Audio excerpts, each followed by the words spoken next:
the silliest LEGO Bionicle sets ever made. On this channel, I've actually spoken about pretty much every single one of these odd promotional sets. The sets that are simply titled Good Guy or Bad Guy. That's their names. But these Good Guy and Bad Guy sets, well, they're some of the most interesting ones. The designs aren't particularly amazing. They're a little goofy, but there is a certain charm to these strange little sets. So join me as we take a look at the good, the bad, and the clever. The clever ways that you can use the pieces that come in these sets to build your own custom creations. Let's check out the good and the bad guys. So back in 2006, the LEGO Group released these promotional polybag sets. They're referred to as Quick Good Guy and Quick Bad Guy. The names of each set is also given a color to represent each one. So obviously, Good Guy red, Bad Guy green, etc. So why are they called Quick Good Guy? Is it because they're speedy and fast? Well, actually, there's no way of knowing that. Because in the Bionicle story, these characters are not canon. There's no lore, there's no story, there's nothing that we know about who they are and what they did. They're called Quick Bad Guy because these were distributed at a Belgian fast food chain called Quick. You can actually see the logo of Quick right there on the front of the polybag. I believe that these are like the Mictorin polybags that we got at McDonald's. They were probably given out with kids' meals. So hey, shout out to the Belgian fans watching this. Let me know if you got some of these as a kid. I know I would have been excited if I was a Belgian kid getting some of these with my tasty food. But okay, the designs themselves. They're a bit rough around the edges, aren't they? The characters have no hands. They've got these stubby little ball joints, but that doesn't really feel like a hand, They've also got no eyes, just a hollow space at the back, kinda almost making them feel like a zombie. There is some level of posability, which is good, but it's very limited and actually kind of a bit awkward. The strangest thing though with these good guys is that they always rest at an angle. Do you see that? I'm trying to position him upright, but he always drifts to the side. The design is just a bit top heavy. It's a shame. Now, why is it doing this? Well, it's all because of this one gray pin. The set comes with them. This is how you've been told to build this. Remember, the colors of pins, they indicate what kind of friction level the pin has. Gray ones like this are very loose. Typically, you place wheels over the top of these pins, and that way the wheel can move very easily. If you simply got one of the black pins and swapped it out, the character no longer flops to the side. They can actually hold up their own weight. One simple little change like this totally changes the design of the toy. It makes it feel a little bit less cheap and flimsy. I wonder why LEGO chose to use these looser pins. Very interesting choice.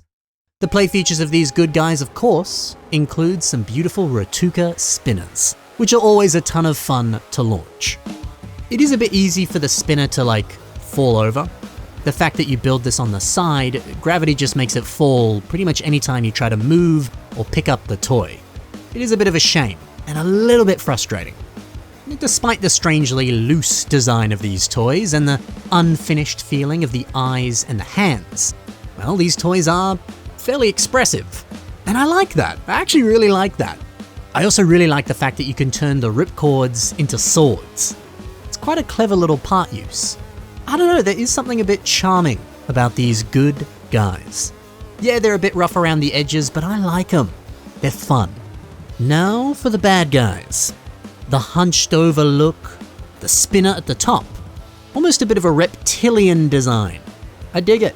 I also really like the black and yellow of this guy. They're surprisingly cool. Of course, they do suffer from the same problems. No hands, no eyes. And yeah, they're pretty loose. But something that's a bit more loose here is the head. As you can see, it moves around so easily. The connection is very, very loose. I've found even just picking it up and putting it down, the head flops from side to side. You try to pose it in one way and the head just moves around. Again, there's ways to fix this that aren't that difficult. So if you don't like this, there are alternatives.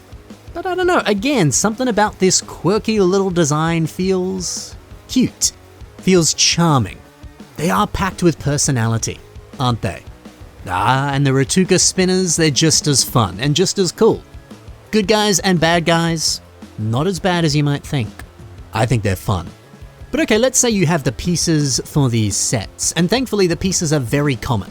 I had the pieces lying around in my collection and I just assembled them with leftover parts. Maybe you can do the same. Or if you don't want to, how can you use those pieces in your own creations? Let's discuss.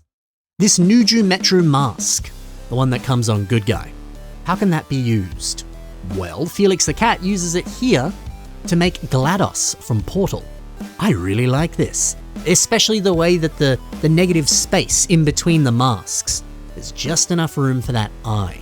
Sweet! These foot elements, they're up next. Well, they're not actually used as feet on the set. They're used for the torsos, which actually that in itself is quite clever. But what other ways can you use it? Well, turn it into a face. The face of a dinosaur. Nuvolk Mock does that, and I think it looks pretty schmick. Nice. Speaking of heads, these Rakshi heads. Well, Mathadrone uses them for shoulder pads. I don't know, Rakshi heads are so freaking good. They look good as heads, they look good as body parts, they look good as armor. No matter how you use them, they're pretty awesome. The Ratuka spinner, or just the spinner itself, that's up next. How can that be used? Well, you could use it as a turbine. Obliviomox uses it like that, and oh man, I think that's sick. A cool air or wind-based weapon. I like to see it. What a great idea. The Karma's mask. Oh, it's such a good mask. But you know what? It makes for some pretty good thighs. Stuvano uses them here for exactly that, and you know what? It's pretty sick. I think that's some good thinking. Lovely stuff. And finally, these feet pieces. These are often referred to as Slicer feet. Why not do what Powjumper's done and turn them into a waist design? Look at that. Well, well, well, cute little guys with some pretty helpful pieces. That to me is the sign of a good set. But okay, let's see how the fan community has revamped and reimagined these fine fellows. Twiskino Diana. Well, they've added a bit more height and posability to Bad Guy. Check it out. Finally giving him hands and giving him this wonderfully expressive array of movement. It feels sleek and snake-like, but still humanoid. It's good. And good idea to place the spinner down like this. Gravity won't be knocking it off like we saw before. It'll rest in place a bit more easily.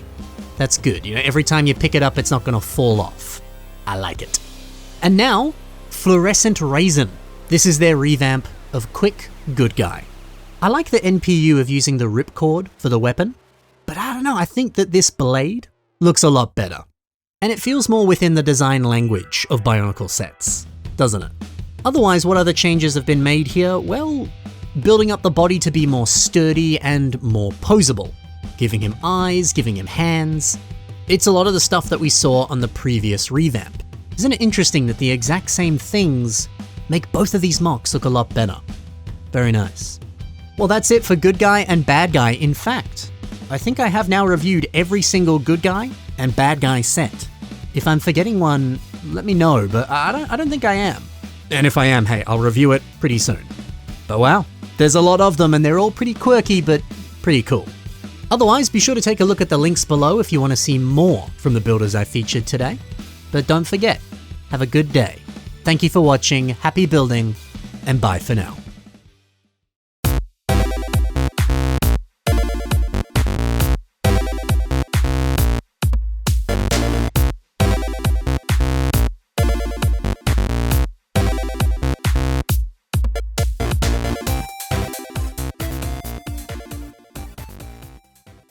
So yeah, if you didn't see my last video or the posts that I put out, there will be no more daily uploads for the foreseeable future. Instead, I'll be aiming to do videos every second day. But that could change and fluctuate. I might do more, I might do slightly less. Probably not though. But yeah, slightly less consistent uploads, but you're still gonna get a lot. Don't worry. Why the change? I'll announce that soon. Love ya.